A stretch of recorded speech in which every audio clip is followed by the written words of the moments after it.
इब्रानियों अध्याय 2 वचन 14-15 को पढ़ेंगे। इसलिए जबकि लड़के मांस और लहू के भागी हैं, तो आप भी वह उनके समान उनका सहभागी हो गया, ताकि मृत्यु के द्वारा जिसे मृत्यु पर शक्ति मिली थी। एक समय था शैतान को मृत्यु पर शक्ति मिली थी, मृत्यु पर शक्ति मिली थी, अर्थात शैतान को निकम्मा कर दे, शैतान को निकम्मा कर दिया। और 15 आयत में लिखा है, जितने मृत्यु के भय के मारे, जितने मौत से डरते थे कि मौत कभी भी आ सकती है, क्योंकि वो जो उसका सिकंजा था वो शैतान के हाथ में था, उसका जो चलन था वो शैतान के हाथ में था। लेकिन 15 कहता है, जितने मृत्यु के भय के मारे जीवन भर दासत्व में थे, गुलामी में थे, उन्हें छुड़ा ले। आमीन, हालेलुया। 16 आयत में लिखा है, क्योंकि वह तो स्वर्गदूतों को नहीं परंतु अब्राहम के वंश को संभालता है। वो आपको तो संभालता है, वो आपको संभालेगा। लेकिन यहाँ शैतान को निकम्मा कर दिया परमेश्वर ने, उसके पुत्र यीशु ने। तो आज यीशु जब आपके बीच में आया, वो आपके जिंदगियों के समाधान करने के लिए जब वो खड़ा है, तो क्यों ना उसके जीवन को अपने अंदर जगह दें, क्यों ना उसको अपने अंदर आने दें। क्योंकि हर कष्ट, हर एक परीक्षाओं से वो ऐसा नहीं आपको साथ छोड़ देगा। बाइबल 18 में लिखा है, इब्रानियों 2 वचन 18 में, क्योंकि जब उसने परीक्षा की दशा में दुख उठाया, तो वह उनकी भी सहायता कर सकता है जिनकी परीक्षा होती है। परीक्षाएं आती हैं इंसानों में, खुद के इच्छा के कारण, खुद की मर्जी के कारण इंसानों में परीक्षाएं आती हैं, लेकिन वो हमें नष्ट नहीं होने देता, वो हमें बचा लेता है, वो हमें संभालता है। ये हमारे पास एक मौका होता है कि हम फिर से उस आत्मिक दशा को मजबूताई से पकड़ लें, या उस आत्मिक दशा को अपने जीवन का मजबूताई में हिस्सा बनने दें। यीशु मसीह भी परीक्षाओं में गया। बाइबल कहता है जब उसने वो बपतिस्मा लेता है और फिर उसके बाद जंगल में जाता है, और लिखा है कि शैतान ने 40 दिन परीक्षा लिया परमेश्वर के पुत्र का, 40 दिन। और उन 40 दिनों में वो जीव जंतुओं के साथ रहे, जंगलों में रहे, प्रभु जंगलों में रहा। वो एक सही जगह नहीं थी। कुछ पल के लिए अगर हम सोचें कि परमेश्वर का पुत्र भी परीक्षाओं को सहा, तो वो जंगलों में गया, तो जंगलों में जंगली जानवर उसके साथ रहा करते थे, उसको घात नहीं कर सके, वो उसको खा नहीं पाए, पर वो साथ रहता था।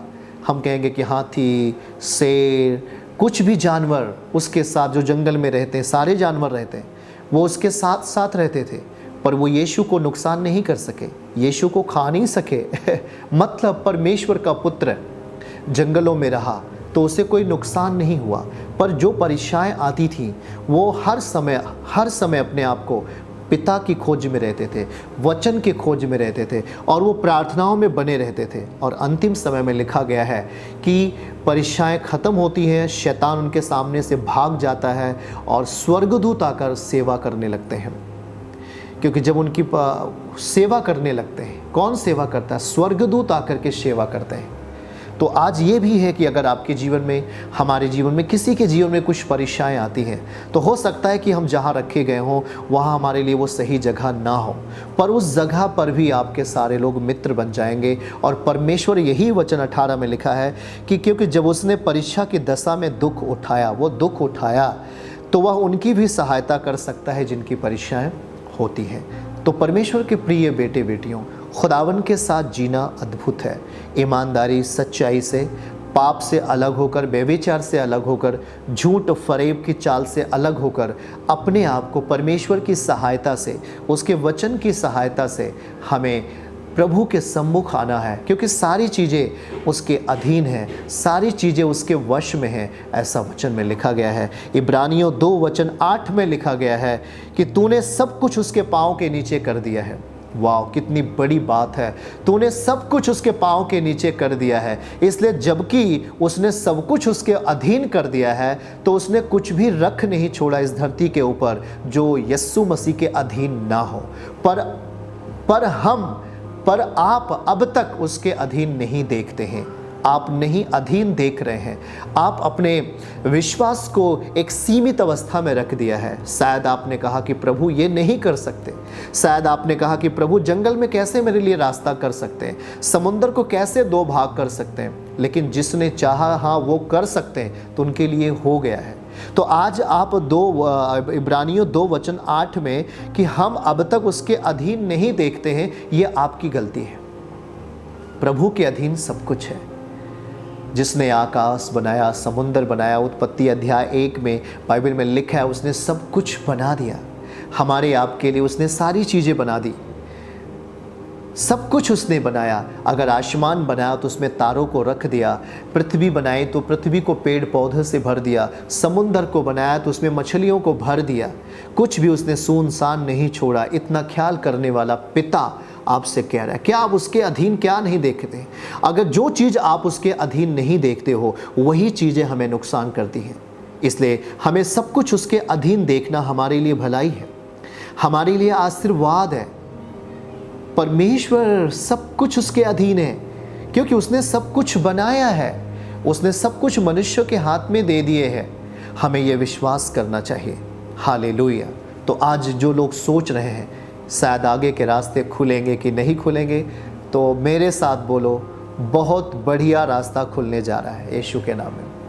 एक बेस्ट रास्ता खुलेगा आपके संकट में, आपके उस कमी घटी में एक बेहतर रास्ता प्रभु आपके लिए खोलेंगे, यदि आप ये देख रहे हैं कि सब कुछ प्रभु के अधीन है। हाँ, सब कुछ प्रभु के अधीन है, इस बात का भरोसा आपको रखना है। हालेलुया। हमें ध्यान देने की ज़रूरत है क्योंकि इब्रानियों 4:2 में लिखा है कि तब परमेश्वर अपने वचन को हमारे हृदय में कैसे बैठा लेता है, क्योंकि हमें उन्हीं की तरह सुसमाचार सुनाया गया। जैसे आप अभी सुसमाचार सुन रहे हैं, पर सुने हुए वचन से उन्हें कुछ लाभ ना हुआ क्योंकि उन्होंने वचन की सहायता नहीं ली, उन्होंने वचन को कंप्लीट नहीं किया, अपने जीवन में पूरा नहीं किया, इसलिए वचन से उन्हें कुछ लाभ नहीं हुआ। आगे लिखा है क्योंकि सुनने वाले के मन में वो विश्वास के साथ नहीं बैठा। वचन आपके मन में, आपके हृदय में विश्वास के साथ नहीं बैठा, इसलिए वचन आपके लिए फ़ायदा नहीं हुआ, वचन आपको लाभ नहीं दे सका।